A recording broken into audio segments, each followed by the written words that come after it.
What's going on, everybody, and welcome into the Browns Report, where we've got more breaking news in Cleveland. It doesn't end. I'm your host, Joey O'Donohue, and let's get right into it. Cleveland is trading with the Rams and acquiring offensive lineman KT Leveston, and all Cleveland is giving up is a 2028 7th-round pick. We'll tell you more who he is and why this is good for the Browns. But first, make sure you are subscribed. We're also going to get into a very significant roster cut that the Browns made in the back half of this video. So don't miss out, because when news breaks, we make a video. We're here late yesterday. We're here early in the morning. We love doing it, and we're doing it for you guys. So please, it would mean a lot if you subscribe.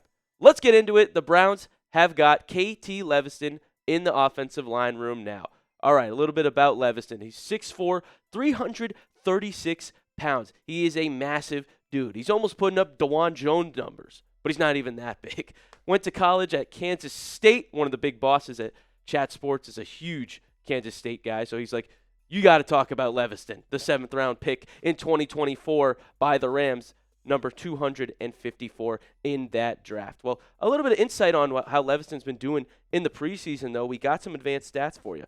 Not only is he versatile in the fact that he's played tackle and guard for his whole career, but in the preseason, he was utilized solely at left tackle, played 73 pass blocking snaps, and only allowed 2 pressures all preseason long. PFF graded his run blocking ability at least an 84.4, and that's where he's an absolute mauler, is in the run blocking game. I mean, I showed you the size and strength of Leveston. Well, he's an absolute beast. And again, maybe he's not as quick because of his size, but he is hard to get through. No D lineman is penetrating through Leveston. It's a good piece to at least have in the offensive line room. As I said, if you watched our video this morning of my final 53-man roster projecting, I said the Browns would go out and sign another offensive lineman. Well, here they do, and it turns out to be a trade for Leveston. And with Cornelius Lucas being a little bit hurt as well, it'll be good to have Leveston in the left tackle room and kind of maybe get some reps with DeJuan Jones. Maybe they switch in and out. We'll see how Stefanski plans to use him, but I like the signing a lot for Cleveland. I think it's easy for them to acquire Leveston. They only gave up a 7th-round pick in 2028. Like, great value to get a guy who has been excelling in preseason in pass blocking and run blocking. It'll be helpful for the Browns, and as I said, very cheap. Also, in the game against the Rams for Cleveland, he only allowed 1 pressure. So the Browns must have liked what they saw when the Browns played the Rams in preseason. Like, hey, let's go get Leveston. He was blocking well. He had some good plays against Carson Schwesinger as well. It's going to be a good acquisition for Cleveland. It's not a major splash that's sending Twitter in a frenzy. And no, it was a guy that was a 7th-round pick. But he had some great flashes in preseason, and when Cleveland needs help in the offensive line room, he will be a number that they can call. I also find it really funny that Leveston flew to Cleveland, played the Browns, went back to L.A., and they're like, all right, get back on a plane. You're headed to Cleveland, and now the Browns have got some more help in that room. So I want to know how you are all feeling in the comments, though. Do you like this trade for the Browns? Type Y for yes, type N for no. Like I said, I'm a fan of it. It's nothing that's making major headlines, but I do think it's something that us crazy Browns fans that love to talk about every signing and trade will be happy about when Leveston gets out there for Cleveland. All right, some more big news. The Browns are parting ways with Diontae Johnson officially. He's being released, will not make the 53-man roster. Another thing that I predicted in my video this morning, I did not have Johnson in the wide receiver room, and it was starting to become clear to me that that would be the case throughout preseason. It's something that is a little bit of a sad story for Johnson, because we thought maybe he could revive his career by signing with the Browns. Said no one ever. But it seemed like it might have been the case for Johnson in a room where there's open wide receiver spots. You look at some of his notable achievements beforehand in the league. You know, he was not a nobody. He was a Pro Bowler in 2021. He had over 1,000 yards that season, over 100 receptions, and 8 touchdowns. It was a career year. His career high in touchdowns for our rival Pittsburgh Steelers. And then last year, he started bouncing around. And in just over a year, he's been in 4 different teams: Panthers, Ravens, Texans, and now the Cleveland Browns. and now free agency once again. So he was having a great season in 2021, but the last 4, it started to fall off, especially last season when he was bouncing around with multiple teams. Couldn't really find a home and had less than 400 yards on the year. But as I said, there had been times where you looked at him and thought he was a good receiver, an impact wide receiver 2. Heck, he was wide receiver 1 for the Steelers at one point. A lot of people said he did have drop issues, though, throughout his career, and he would drop a lot of footballs. But it seemed like there was a chance for him to get back to that 2021 season. But ever since last year, it really fell off. And unfortunately, he just did not earn his way onto this roster.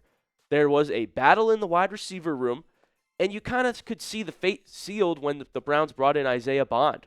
When they were immediately go-lucky on signing Bond after charges were dropped, it was starting to become clear that there were going to be cuts, and Johnson, based on what I saw in the preseason, was going to be one of those cuts. He really didn't get many reps, and didn't really show that he could do much in his few reps for Cleveland, so he just simply didn't earn his way onto the spot. But what this tells me is that Gage Larvadain is going to be a lock to make it, something I'm also standing down on predicting earlier this morning.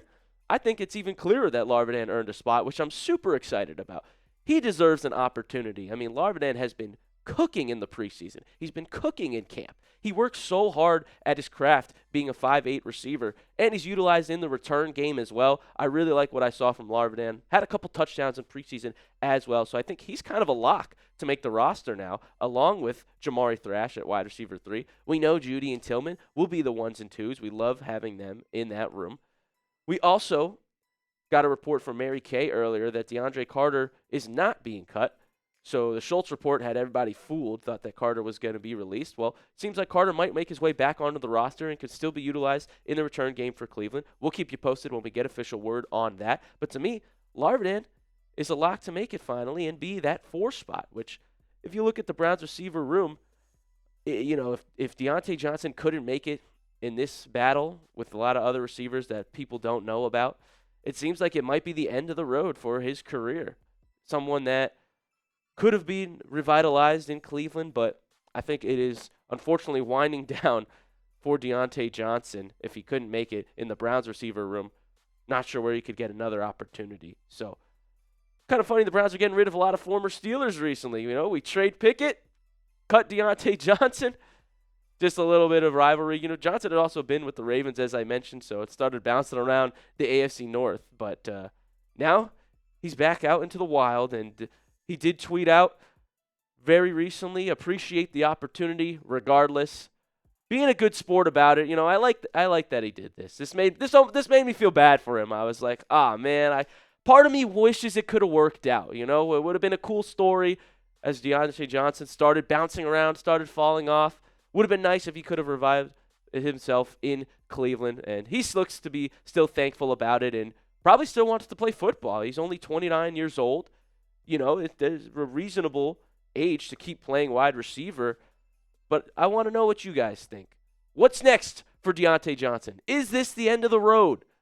Type S if you think he'll sign with another team. Type R if you think it's time for him to hang up the cleats.